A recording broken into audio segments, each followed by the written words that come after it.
The Whistler, another signal mystery.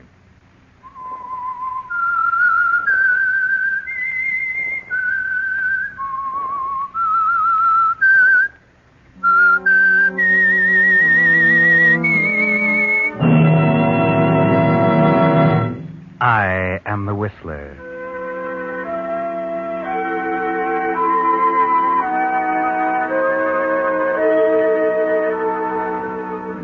And I know many things, for I walk by night. I know many strange tales, many secrets hidden in the hearts of men and women who have stepped into the shadows. Yes, I know the nameless terrors of which they dare not speak.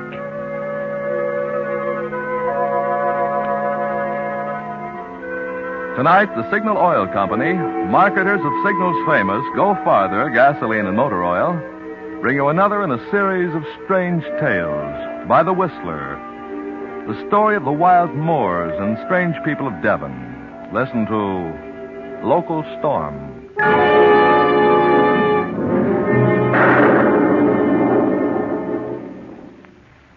But first, I'd like to take a moment to tell you about Harry Carter, whose signal station out near one of the big motion picture studios I visited this week. When I asked Harry how long he'd been serving Culver City motorists, he replied, "I've been doing business here since 1927, and some of my first customers are still with me after 17 years.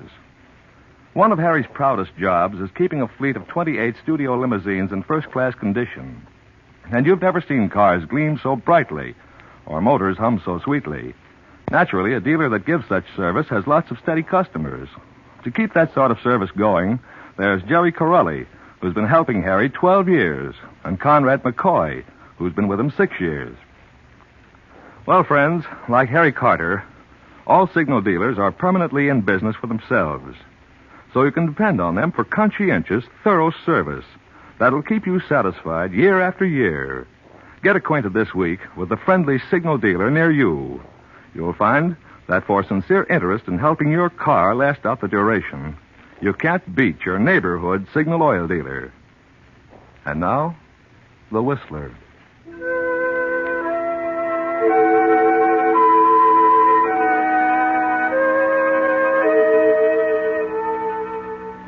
On the southwesterly tip of England, deep in the wild moors of Devon, lies the little village of Stone Cross. Invalided Mrs. Wentworth is one of the few residents of this lonely place. She hasn't been here very long. She moved from London after the Blitz to this, safer place and bought a little white stone cottage on the moor. She has few, if any, friends. Her neurotic ways and snappy tongue and commanding attitude have turned them away. She has few visitors. The vicar's wife occasionally, and Dr. Brooks more often. He's not really a doctor. He's a masseur, and he's in the living room of the cottage now, giving Mrs. Wentworth one of her treatments. It's not going too well. The unseasonable weather seems to have upset Mrs. Wentworth. Come now, try. Just once more, Mrs. Wentworth. Oh, please, Doctor. Don't ask me to try to move again. It's agony. Agony, I tell you. But you don't try. Please try to understand it's really mostly in your mind. It's a psychoneurosis. I can't believe the pain's as bad as you say. My dear man, it's only by sheer pluck I stopped from fainting because of the excruciating agony in my legs. And this beastly weather has made it 10 times worse. I don't think you should make me exercise. You know what the heart specialist in London told me. No exertion or excitement. Besides, I don't think they help me. Well, haven't you felt any improvement from all this massage treatment? Well, the swelling seems to have gone down a bit. Swelling? Mrs. Wentworth, you've never had any swelling. Oh, yes, I did. And the aching, if only you knew. Sometimes I feel like giving up. So do I. What do you mean? I mean, if you won't try, then there's nothing more I can do for you. You say my massages don't help you, and you don't do your exercises, and you don't follow your instructions, and you don't take your medicine. Certainly. They don't do me any good. You should try something different. You promised to cure me. You ought to be ashamed of yourself. You're sworn by oath to administer to the sick and to relieve the suffering, and you say it's a waste of time. Very well. I'll see what else I can do. You'd better, or I'll cut you out of my will without a penny.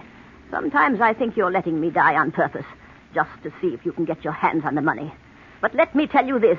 If I don't feel better, a lot better very quickly, I'm going to get a fresh will drawn up. Now, please don't say foolish things, Mrs. Wentworth. I don't need your money.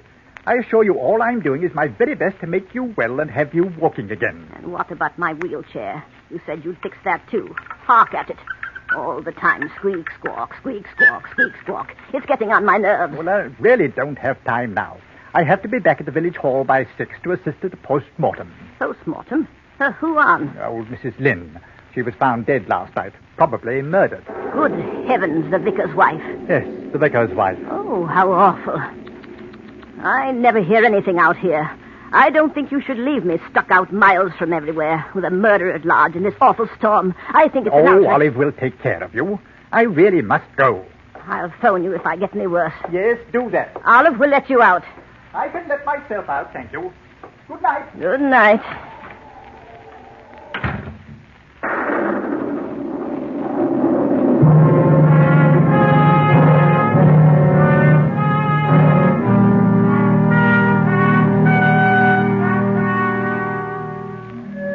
But Dr. Brooks didn't go to the village. If she could have watched him, she would see him making his way through the wet, rotting vegetation of the overgrown garden to the rear of the cottage. Mrs. Wentworth might have wondered about that if she had seen, but she didn't, and so... Olive! Olive, come here, Olive. Where are you? Yes, Mum. If my dear husband were alive, he'd horsewhip that doctor for incompetence. Yes, Mum. Olive, did you hear about the vicar's wife? Aye, Mum. Weren't it awful? Milkman told me. When I went past there this morning, all blinds was down. I thought it was funny. What did he tell you? Who? The milkman. He said Vicar went up to London to see about orphans' outing. And when he got back last night, there she were in kitchen. They say it must have been a madman what wrung her poor neck. Oh, keep quiet. Don't tell me such things. You asked me. Turn the wireless on. It's time for the news. Yes, Mum.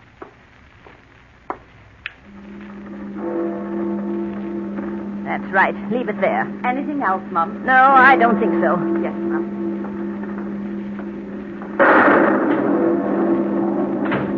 Oh, dear, oh, dear. Why don't they get on with the news? This is the BBC regional program. Before we get on with the regular news, we have a special police bulletin. The police warn residents of the county of Devonshire to be on the lookout for a dangerous criminal wanted for murder. This is his description. He is a man aged about 27. Ah! Olive, the lights are gone. Olive, come here, quick. Oh dear, oh dear. Olive. I be here, Mum. Well, don't just stand there in the dark. Light the candles. Yes, Mum. Oh, what a ghostly place this is. Every time there's a storm, the lights go out. Just when one needs them most. I wish I'd never come to this God-forsaken place. Olive, what have you got your coat on for? I've put you a nice supper on a tray in kitchen. All you have to do is light the gas for the hot water for your tea, Mum. I hope I can be at home before rain starts. You're not thinking of leaving me alone, are you? Yes, Mum. Well, you can't. Dr. Brooks left strict instructions. I was not to be left alone. It be my early night, Mum. You don't seem to understand. I'm too ill to be left alone in this dreadful storm. And Sorry, Mum, but my husband has to have his supper. Come storm or no storm. Nothing hinders his appetite. Oh, please stay. A little while tonight. There's a good girl. Just till the lights come on again, eh? You can see fine now, Mum. Ain't no good being afraid on thunder. Thunder never hurt no one. I forbid you to leave this house. But I got to, Mum. I warn you, Olive. If you go now, I'll cut you and your husband out of my will. I'm an old woman. I won't live much longer. So don't do anything you'll be sorry about later. I have to go, Mum. You don't know George when he's kept waiting. Please don't, Olive. Please don't go. If you'll stay, I'll give you that hat and that coat you liked in the village. I'll buy it for you tomorrow. I'm so afraid. I'm old and I'm lonely. I'm dreadfully afraid. Please say you'll stay, Olive. Sorry, Mum, but I've got to get home. I'll be back in morning. Good night. How can you be so unkind, you ungrateful girl? Come back! Come back, Olive! Come back!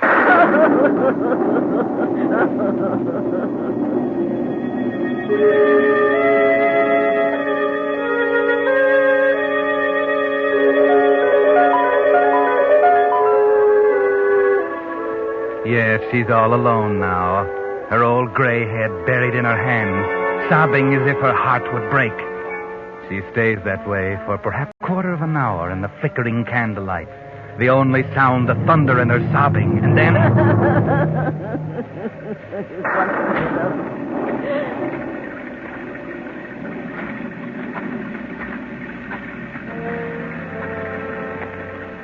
What was it?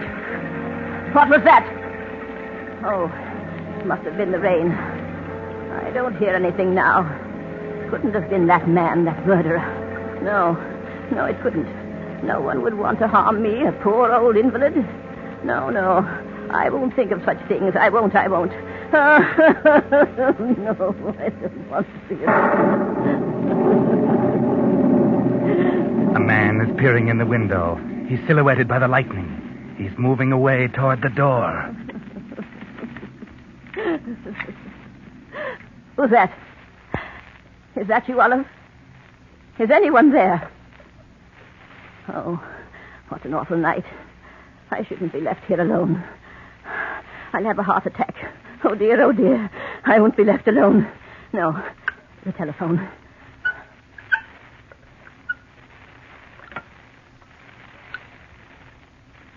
Why doesn't she answer?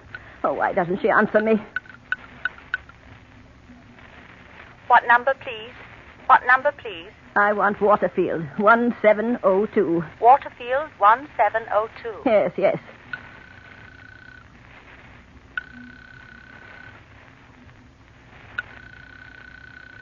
They do not reply. But they must reply. That's the village hall. They're having a post-mortem on that poor... Sorry, they do not reply. Well, keep trying them. There must be someone there. The man is in the room now. I can just see him in the dim, flickering candlelight. He's hiding in the shadow of the doorway. She has her back to him as she sits hunched in her old wheelchair, trying to get the doctor on the phone. Hello? Oh, what is the matter with the phone? Hello?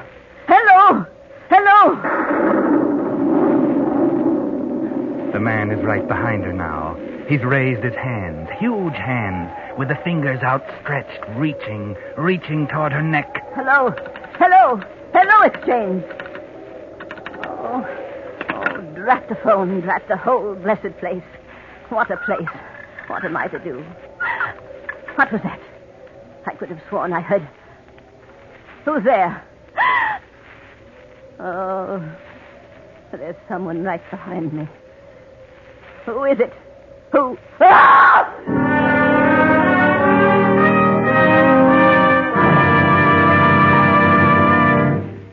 You are listening to The Whistler, another signal mystery, brought to you by your friends, the Signal Oil Company, marketers of Signal's famous Go Farther gasoline and motor oil.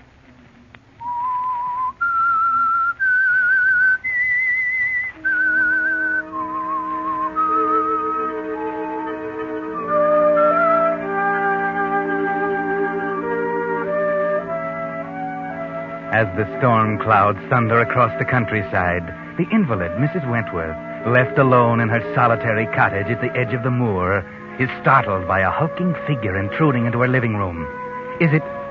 Could it be the murderer who is roaming the countryside? Could it be? Who is it? Who are you? Evening, Mrs. Wentworth. Hope I didn't frighten you. Oh, it's you, George. Yes, you did frighten me. I knocked, and as you didn't answer, I thought better come on in and see how everything were all right. Well, thank you, George. I'm very pleased you did. I told Olive I didn't want to be left alone, but she had to go and get your supper. I know. I just seen her. She told us how thunder had made you a bit jumpy. So I told Les, never mind about my supper, I said. I'll go and cheer the old girl up. Won't be long, for I has you laughing like a 16-year-old. Oh, George, you shouldn't talk like that. You really are a one, you are. Come here by the fire and get warm, eh? What you need is a drop of parsnip wine. Get roses back in your cheeks. I'll get it for you. Oh, you're a good boy. Get my supper, will you, George? It's all ready. Olive left it on a tray on the kitchen table. Won't be a couple of shakes or duck's tail. Oh, what a difference it makes if you aren't all alone. I didn't think I was going to eat a thing.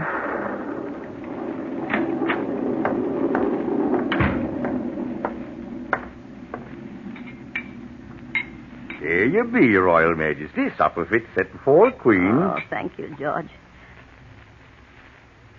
You don't know how nice it is to have you here. Here you are. Here's your very good health. Thank you. That does go down nice, that do. It's very good. How is my garden these days, George? With the nasty wet weather, I haven't been out of the house since Sunday. Garden be doing fine. What with mud and all, I ain't done nothing much from outside. Well, I saw you digging between the raspberry bushes. I think it was yesterday. But you said I hadn't been out. I saw you from the window. Was thinking of putting you in there. Oh, George, you're always joking. Oh, don't tease me. What's it for? Going to bury some old rubbish? What I want out of the way? Do them raspberry bushes world of good, that will. Oh, how nice. I love raspberries. Do you think I'll get a good crop? If you ask me, I think you'll get more. What you bargain for? Oh, I do hope so. And how are the other things getting on? I don't know what I'd do without you. You've worked wonders around here. It's a real pleasure to have you working for me. And real pleasure to work for you it'd be. Not like working up to vicarage. Old parson he'd be moaning about. Always moaning about something. If it ain't one thing, be another. Not like us'n. Us'n gets on all right, don't us'n? Oh, you are a one, you are. I had forgotten you used to work at the vicarage. Tell me, George, did you hear any gossip in the village about what happened to the vicar's wife? They say she was murdered. Yes, I heard 'em talking. Some say she weren't, some say she weren't. But if she asks me, I says it were a good riddance. But let's forget about her. Here, drink up now. Here's your very good health again. Well, I shouldn't really. Oh, come along. Won't hurt you, my pretty. I'm feeling a lot better now. You cheered me up, George. I think the storm is passing over now. And what do you think? Bless ye. In morning, storm will be gone, old sun will be shining. You never know as how this ever happened. I do hope so. This weather makes me feel my world is coming to an end. Tell me, what did you do for work before you went to the vicarage? Worked down to the slaughterhouse, I did. Oh, how ghastly. Those poor animals. How you must have hated it. Nay, I liked it well there. More fun than a barrel of monkeys. Well, why did you leave, George? The blooming inspector throwed me out. What on earth for? I used to like to kill 'em with me bare hands. Oh, how dreadful. How fearfully dreadful. I wish you wouldn't say such things like that. You've given me the cold shivers. Put some more wood on the fire, will you, George? You ain't supped enough of that wine. That's what's the matter with you. I've had enough. And if you ask me, I think you've had too much.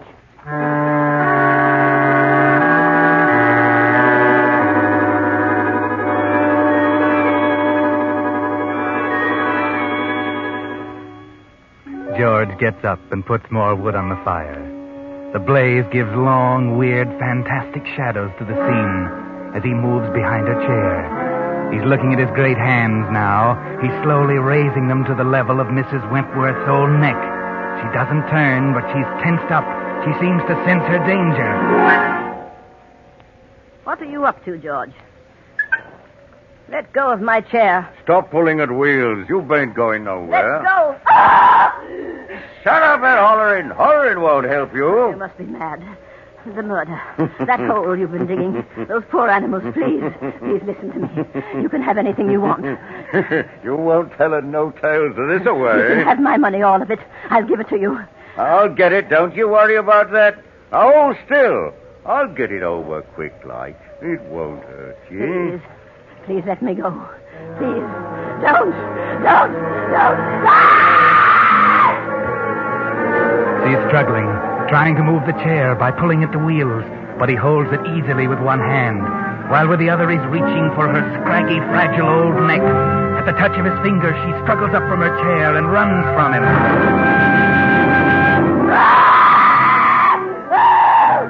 Now, two people are running down the garden path toward the cottage. They're at the door now. Why, it's Dr. Brooks and Olive. Mrs. Wentworth is standing in the center of the room. And George is by the fire holding her chair, and he's laughing. God bless you, Mrs. Wentworth. You'll be all right now. You'll always be all right from now on. Thank God it worked. I knew it would. I'm sorry George frightened you so, but you asked me to try something else, and so I told him to do it, as it was the only way we could get you walking again.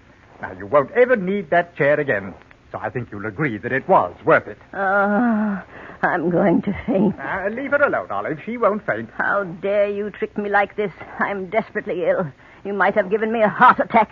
Oh, there's nothing at all the matter with you. Get out of my house, all of you. Get out. Go on. Get out of my house. I'll see you're all sorry for this. Don't want to be well. You know what you'll be. You'll be an ungrateful old witch on wheels. And I hope you get struck like it. Get out! Get out, do you hear? You'll be sorry. The lot of you, you'll be sorry. I'll cut you all out of my will, all of you. Well, I'm certain that's all right with us, Mrs. Wentworth. None of us asked to be put there in the first place, so none of us will miss being taken out. If we ever were there at all. What do you mean, ever there at all? I mean, I don't think that we were in your will at all. That's only another device of your neurotic brain to force people to do as you wish. Well, I, for one, have had enough of such things. I've tried to help you, and I did. I proved to you tonight that you can walk, that there's nothing at all the matter with you. By frightening me nearly to death with that horrible man. Yeah, now, be that proper. Us were only trying to help you. Oh, never mind, George. Perhaps we'd best forget about it and leave her. Yes, get out. Get out of my house. You fiend. You fiend. Now, who could that be on such a night? I don't know. You better find out. Hello. Is Mrs. Wentworth at home? Yes, sir. Who shall I say is calling? Inspector Gentry of Scotland Yard and Constable Irwin of your village police. By gum, Scotland Yard. Inspector. Oh, come in, Inspector. Thank God you came here. I've just had the fright of my life. Is that right now, ma'am? Well, what caused it? These terrible people. They frightened me nearly to death. Well, now, that's hardly a nice thing to do. I can explain it, Inspector. Yes, perhaps you'd better. Well, you see, Mrs. Wentworth is my patient. I'm Dr. Brooks. This is her maid, Olive, and her gardener, George. Yes, I know. And you're her doctor? No, he's not a doctor at all, just a masseur. But I was giving Mrs. Wentworth treatments, and she didn't respond. I was sure that she was not really ill, so I tried an experiment to see if I couldn't prove it. And I thought she would, of course, realize that I was trying to help her. Oh, and what was the experiment? Frightening me to death, making me think George was going to murder me. Oh. Well, yes, you see, there'd been all this talk about the murder of the vicar's wife, and I asked George to come in here when she was alone tonight and act as if he intended to strangle her. In her fright, she got up from her chair for the first time in months. So you see, the experiment did work. Rather rough on the patient, though, don't you think, Doctor? Well, I didn't intend to upset her so much. I'm sorry if I made a mistake. It was really something of a joke, you know. Nothing to get so excited about. I'm not so sure about that, Mr. Brooks. Is this the man, Constable? Aye, that's him right enough, Inspector. You see, Mrs. Wentworth, I'm not so sure they didn't really intend to murder you tonight. Because, you see, we have positive proof that this man, George, your gardener, is the murderer of the vicar's wife. George? Oh, no. Inspector, you Oh, George! Look out! Get him, Constable. Yeah. Good show, Constable. That blow should hold him for a while. Inspector, I'm sorry. I had no idea. I'd never have done such a thing if I'd known. Perhaps not. You're not thinking that I could have been planning a murder with George? I didn't say that, Dr. Brooks. Do you have a guilty conscience? Oh, no, of course not. Mrs. Wentworth would tell you. I'm one of her best, her only friends here in the village. She'll tell you. Wait a minute. Mrs. Wentworth. Mrs. Wentworth. Oh, Mrs. Wentworth. Good heavens. I don't think Mrs. Wentworth will tell us anything, Dr. Brooks. And I'm just wondering. Wondering? What? Whether the law considers frightening a person to death murder.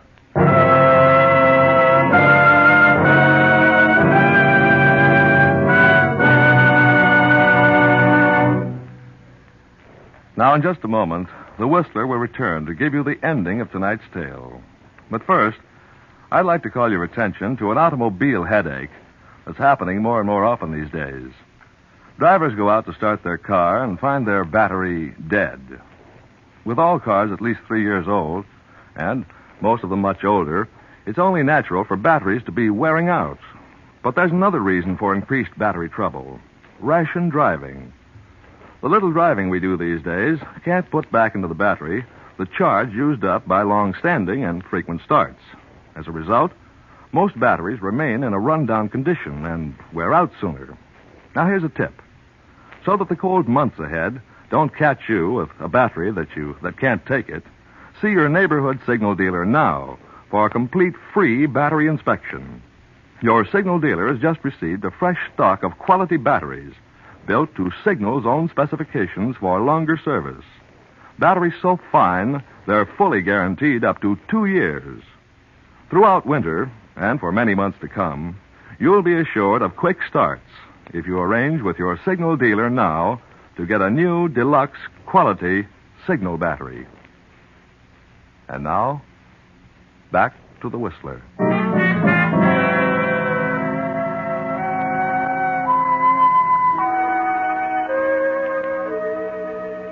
Well, that was rather a drastic cure Dr. Brooks used on Mrs. Wentworth, wasn't it? Yes, he cured her of her illness, all right, by frightening her to death. You see, Dr. Brooks dreamed up that character for George, the character of a man who just loved to strangle things and people with his big, strong hands. And he was utterly amazed to find that he had hit the nail on the head, that George actually was that character. George probably would have murdered Mrs. Wentworth some night anyway, just as he did his other gardening client, the vicar's wife. Quite a coincidence, wasn't it? So much a coincidence, in fact, that the police wouldn't believe it could be a coincidence, especially after they found out Dr. Brooks had a good motive for murder.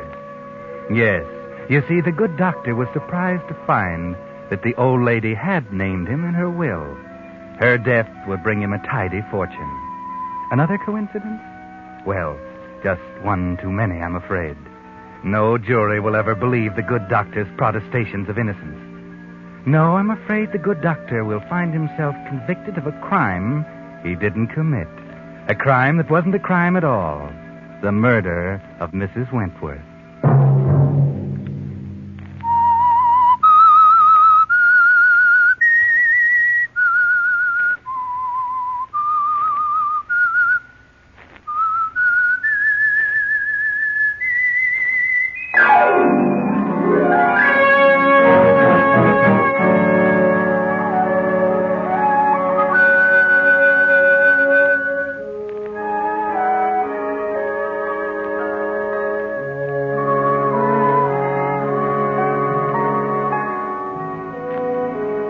The Whistler is broadcast for your entertainment by the Signal Gasoline and Motor Oil Company and your neighborhood Signal dealer, at your service to keep your car running for the duration. The Whistler was produced and directed by George W. Allen. The story by James Sussex. Music composed and conducted by Wilbur Hatch. This program is being transmitted to our troops overseas by the Armed Forces Radio Service. Next week, the Whistler changes its time of broadcast and will be heard on Monday nights at 9 p.m. Remember, the next Whistler program will be a week from tomorrow night, Monday, September 18th, at 9 p.m. This is Bill Pennell speaking.